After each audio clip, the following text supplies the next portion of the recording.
Bienvenue dans l'émission La vérité de l'Évangile avec Andrew Wommack, un ministère d'enseignement qui se concentre sur l'amour et la grâce inconditionnelle de Dieu. Nous avons une meilleure alliance fondée sur de meilleures promesses et nous avons accès à une meilleure relation avec Dieu. Toutes les choses que nous espérons, pour lesquelles nous travaillons et prions, nous les avons déjà, car Jésus nous les a données. Et maintenant, voilà Andrew. Bienvenue dans notre émission La vérité de l'Évangile. Aujourd'hui, je continue une série que j'ai commencée il y a un peu plus d'une semaine intitulée Esprit, âme et corps. C'est le titre que j'ai donné à cet enseignement. Il s'agit en fait de votre identité dans l'Esprit, votre identité en Christ.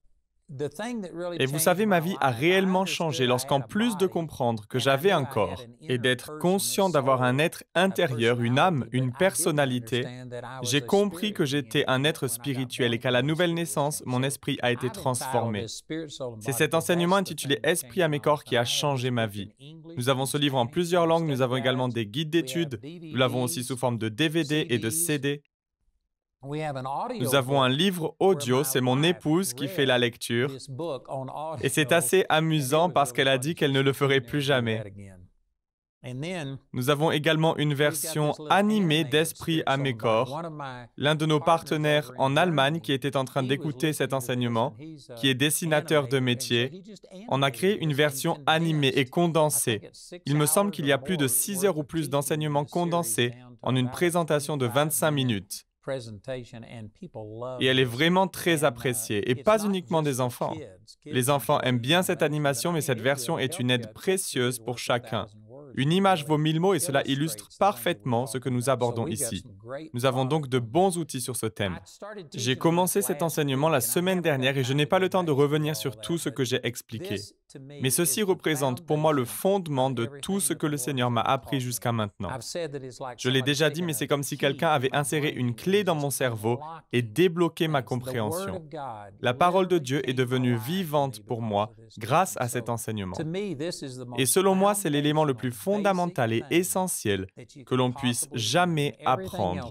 Et toutes les autres choses que le Seigneur m'a montrées sont construites sur cette fondation. Je vous encourage à vous procurer cet enseignement dans son intégralité. Je n'ai pas vraiment le temps de revenir sur tout ce qui a été dit, mais ce que j'ai commencé à partager hier, c'est qu'à la nouvelle naissance, votre esprit est créé en justice et en vraie sainteté. Éphésiens 4, 24. Tel que Jésus est, tel vous êtes dans ce monde. 1 Jean 4, 17. Votre esprit est identique à Jésus.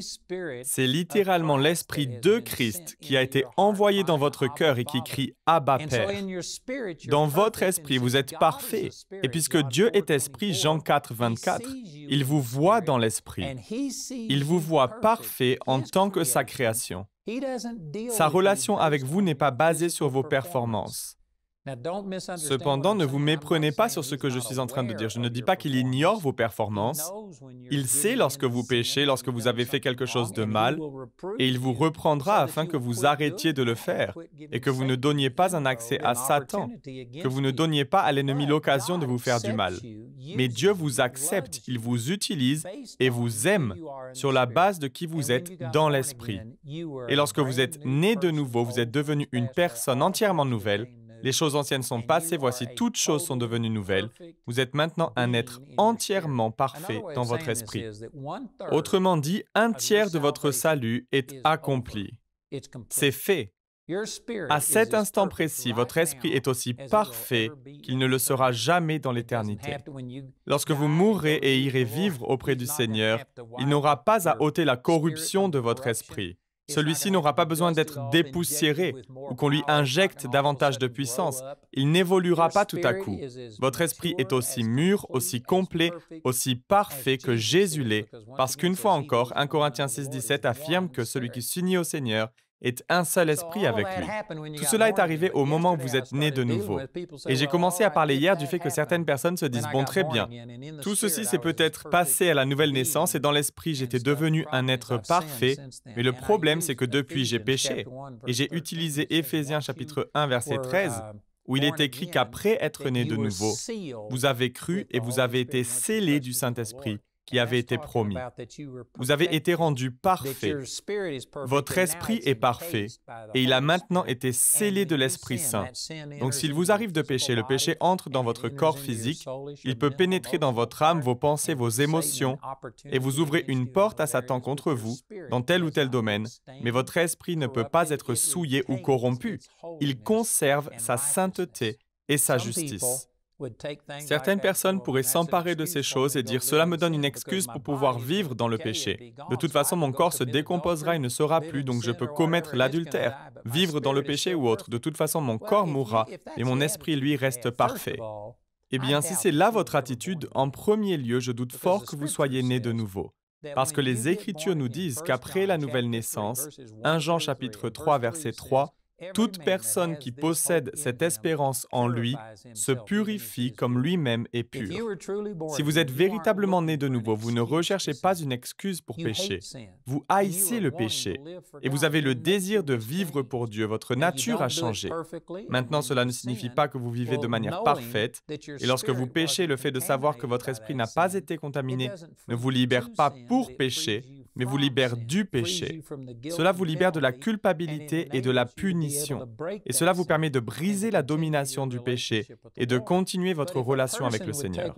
Mais si quelqu'un prenait ce que j'explique et se disait « Mais c'est super, mon corps et mon âme vont peut-être être souillés, mais mon esprit est parfait, je peux donc faire ce que je veux de ma chair », la première chose que je dirais, c'est que vous n'êtes probablement pas né de nouveau. Si vous l'étiez, vous auriez le désir de vous purifier comme lui-même est pur. Donc, quiconque se servirait de ce que je dis comme d'une excuse pour vivre dans le péché, eh bien son cœur est tout simplement mauvais. Je ne pense pas qu'il soit né de nouveau.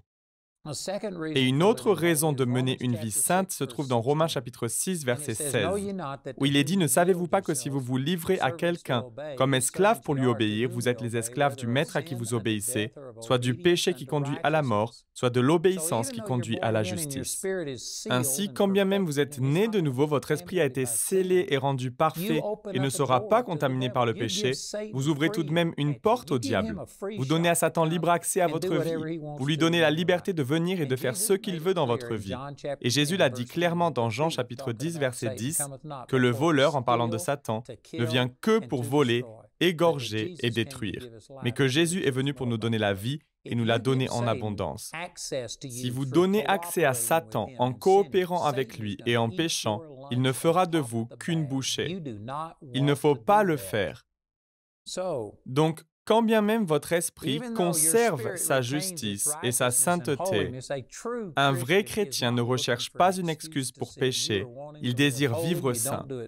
Vous ne le faites pas parfaitement, mais vous cherchez constamment à surmonter vos échecs et vos faiblesses dans votre vie. Si quelqu'un voulait utiliser cet enseignement comme excuse pour vivre dans le péché, eh bien, il vous faut naître de nouveau. Permettez-moi de partager avec vous certains versets de Hébreux chapitre 9, et j'aurais aimé avoir le temps d'enseigner sur toute la lettre aux Hébreux. Nous avons toute une série sur les passages forts de l'Épître aux Hébreux. C'est vraiment puissant. La lettre aux Hébreux est l'un des livres les plus puissants sur le fait que notre relation avec Dieu est basée sur ce que Jésus a accompli pour nous et non sur ce que nous faisons pour Jésus. C'est un livre magistral. Et au chapitre 9, il établit un parallèle entre la manière dont le péché était traité sous l'Ancienne Alliance et la manière dont il est traité sous la Nouvelle Alliance. Et l'une des différences majeures qu'il présente est que sous l'Ancienne Alliance, à chaque fois qu'une personne péchait, il fallait apporter un sacrifice pour sa faute. Ensuite, une fois par an, il y avait le jour de l'expiation lors duquel une offrande était apportée pour les péchés du peuple. Ils avaient commis par ignorance les péchés non confessés, ce dont ils ne s'étaient pas occupés. C'était un sacrifice pour couvrir tous les péchés dont ils n'avaient pas conscience. Autrement dit, il y avait un sacrifice pour chaque péché commis et une fois par an pour couvrir toutes les fautes que l'on avait ignorées. Il y avait un flot de sang constant. Il y avait des sacrifices d'animaux chaque jour. Mais sous la Nouvelle Alliance, il n'existe qu'un seul sacrifice pour le péché. C'est une différence énorme. Nous allons en parler en détail et lire ces versets. Mais laissez-moi vous dire d'emblée qu'il est triste de constater que la plupart des chrétiens aujourd'hui vivent encore à la façon de l'Ancienne Alliance en ce qui concerne l'expiation de leurs péchés. Ils pensent qu'à chaque fois qu'ils pêchent, soit ils perdent complètement leur salut et ils doivent naître de nouveau à nouveau, soit ils perdent tous les bienfaits de leur salut. Dieu n'aura pas de communion avec eux, il refusera d'avoir une relation avec eux tant qu'ils vivront dans le péché. Mais ça n'est pas vrai. Dieu s'est occupé de vos péchés une fois pour toutes. Lisez ce qui est expliqué dans Hébreux au chapitre 9, où il est question des sacrifices de l'Ancien Testament. Il est dit au verset 8 que l'Esprit Saint montrait par là que le chemin du lieu très saint n'était pas révélé tant que le premier tabernacle était dressé. C'est une illustration pour le temps présent. Elle signifie que les dons et les sacrifices présentés ne peuvent pas rendre parfait, sur le plan de la conscience, celui qui prend part à ce culte. J'ai sorti un livre récemment intitulé « Qui t'a révélé ta nudité ?» Il s'agit d'une étude sur la conscience. Et l'une des différences principales avec l'Ancienne Alliance est qu'il n'était pas possible de purger sa conscience des œuvres mortes. Mais sous la Nouvelle Alliance, Jésus a entièrement pourvu à cela. De sorte que, comme il est écrit dans Hébreux au chapitre 10, verset 2, nous ne devrions plus avoir conscience de notre péché. C'est vraiment merveilleux, mais la plupart des gens butent sur ce point. Je ne vais pas prêcher sur le sujet maintenant, mais c'est une vérité puissante. Hébreux 9:10 dit « Avec les aliments, les boissons, les diverses ablutions et les règles relatives au corps, c'était des prescriptions imposées seulement jusqu'à une époque de réforme. Quant à Christ, il est venu comme grand prêtre des biens à venir. Il a traversé le tabernacle plus grand et plus parfait qui n'est pas construit par la main de l'homme, c'est-à-dire qui n'appartient pas à cette création. » Autrement dit, le tabernacle et le temple de l'Ancien Testament étaient des images de choses qui existent dans le ciel. Mais Jésus est venu dans son propre corps, qui est appelé le tabernacle dans ce passage. Il a offert son propre corps en sacrifice pour nos péchés. Et au verset 12, il est dit « Et il est entré une fois pour toutes dans le lieu très saint, non pas avec le sang de bouc et de jeunes taureaux, mais avec son propre sang. Il nous a ainsi obtenu un rachat éternel. » Vous savez, bien des fois, les gens se contentent de survoler ce genre de passage et n'en saisissent pas le sens véritable, mais c'est radical. Cette façon de gérer le péché est diamétralement opposée à celle qui a existé sous l'Ancienne Alliance. Dans l'Ancien Testament, à chaque fois que l'on péchait, il fallait apporter un sacrifice animal. Et la Bible l'explique en Romains 6, 23, en disant que le salaire du péché, c'est la mort. L'Éternel a dit à Adam, « Car le jour où tu mangeras de l'arbre de la connaissance du bien et du mal, tu mourras, c'est certain. » Et saviez-vous que dans le texte hébreu d'origine, en Genèse chapitre 2, il est dit « Tu mourras, mourras ». Le mot est répété. Et il y a deux façons d'en comprendre la signification. La première étant qu'en devenant mortel, tu finiras par mourir. Dès cet instant, tu as été séparé de Dieu et cette séparation d'avec Dieu et d'avec la vie de Dieu causera la décomposition de ton corps physique qui mourra un jour. C'est l'une des façons de l'envisager. Mais l'on pourrait aussi le voir plus simplement, comme si le fait de répéter ce mot « tu mourras, mourras » a servi à souligner que l'action est absolue, qu'il est certain que lorsque l'on pêche, la mort est la rétribution pour nos fautes. Le salaire du péché, c'est la mort. Mais du fait de la grande miséricorde de Dieu, il nous a permis, sous l'Ancienne Alliance, il a permis à l'humanité d'offrir un animal, de le tuer et de le mettre à mort au lieu que nous devions mourir physiquement. Vous savez, la plupart des gens ne comprennent pas la logique derrière tout cela. Mais Dieu a dû instaurer ces choses car la mort est la conséquence du péché. Et la mort est le salaire du péché. Et plutôt que nous devions mourir pour chaque faute commise, il nous a permis de sacrifier un animal à notre place. C'était un acte de miséricorde, mais également un acte qui nous rappelle constamment que le péché cause la mort. Et lorsque vous péchez, quelqu'un doit mourir. Donc il nous a permis d'offrir des sacrifices d'animaux, mais comme je l'ai dit au début de cette émission, à chaque fois que l'on péchait, il fallait tuer un animal. Et comme le péché abondait, les gens péchaient tout le temps, il y avait un écoulement continuel de sang. Mais il est dit ici que Jésus, avec son propre sang, est entré une fois pour toutes dans le lieu très saint, une fois, et non de nombreuses fois. Saviez-vous que la plupart des sacrifices qui étaient offerts l'étaient à l'autel d'airain et qu'ils n'étaient pas apportés dans le lieu très saint? Mais une fois par an, au jour de l'expiation, le souverain sacrificateur faisait un sacrifice particulier.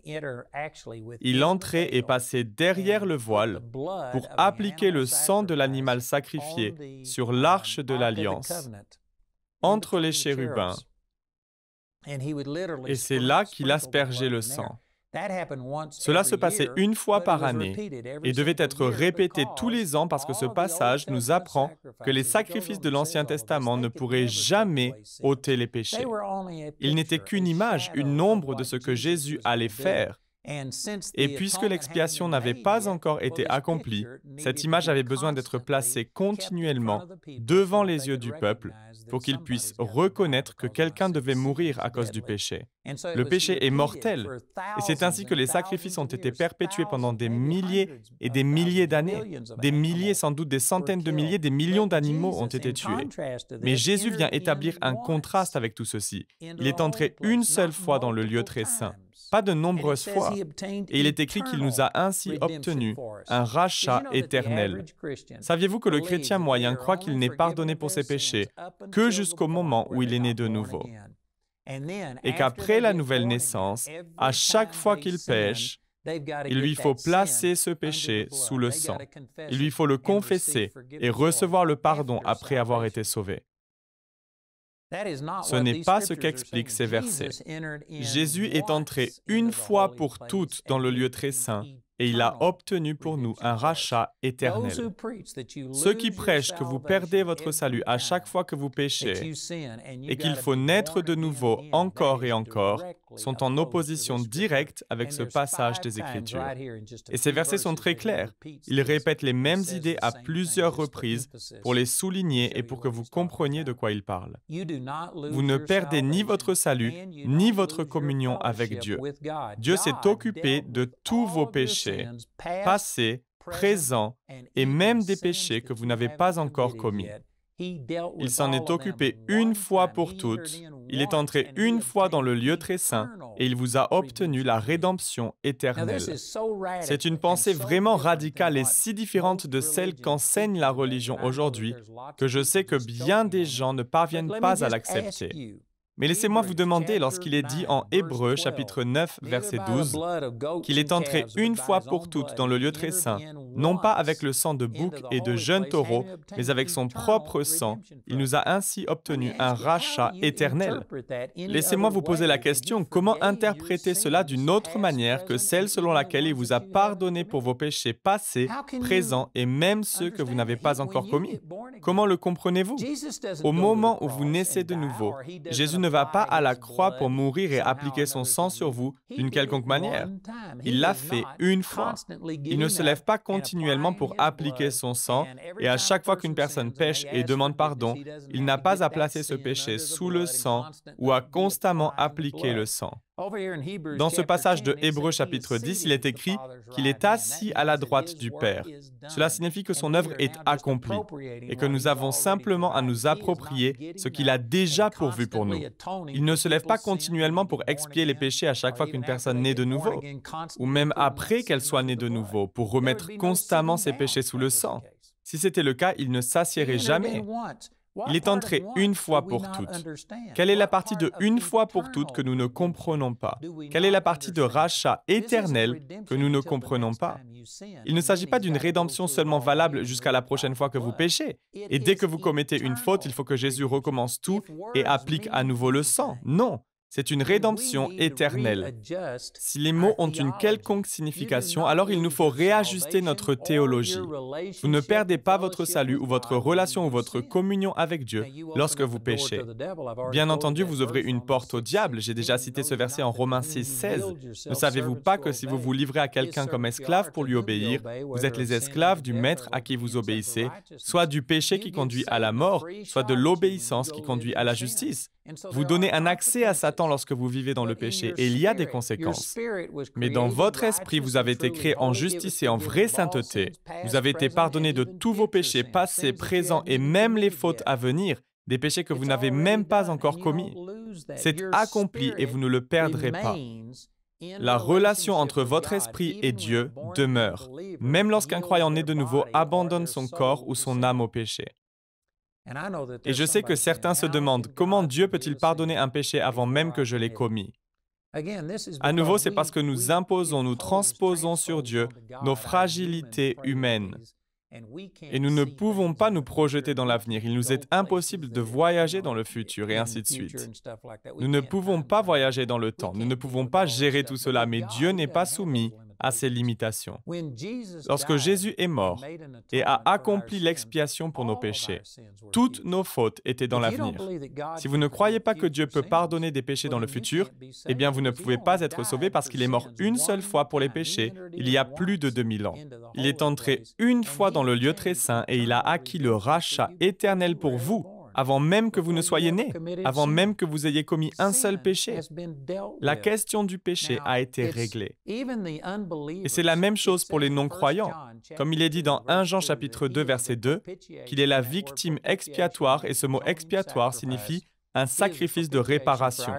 Il est lui-même la victime expiatoire pour nos péchés, et non seulement pour les nôtres, en parlant des croyants, des chrétiens, mais aussi pour ceux du monde entier. Jésus a payé pour les péchés de la race humaine dans son intégralité pour les temps passés jusqu'aux temps à venir. Le péché a été payé.